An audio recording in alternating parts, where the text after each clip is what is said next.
архитектурных стилей. Ни один из объектов на купюрах не существует в реальности. Юлия Медведева, служба информации Первого радио.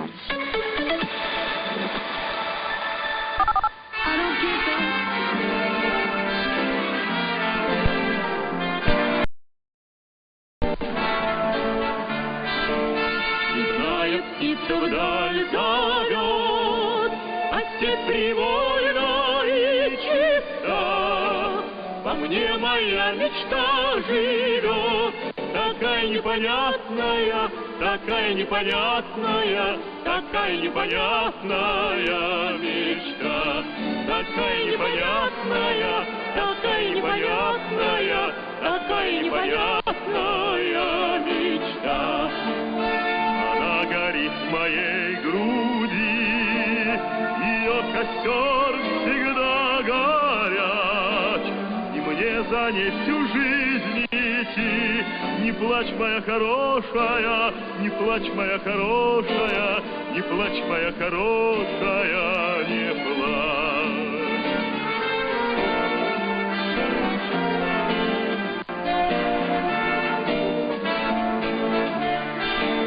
Скажу я здравствуй и прощай, пиши, любимый человек, ты встречу мне пообещай, хотя бы после дождичка, хотя бы после дождичка, хотя бы после дождичка в четверг.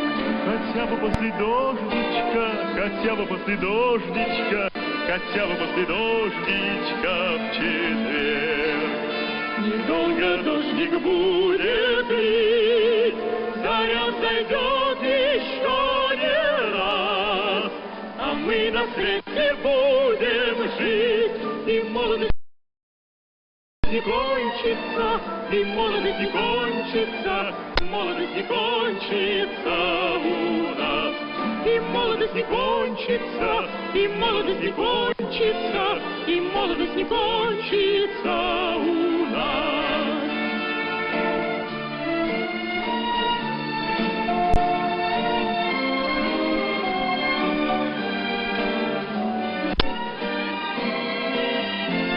И молодость не кончится.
multiple attacks on different axes from north, from the east, and from the maritime flank in the south.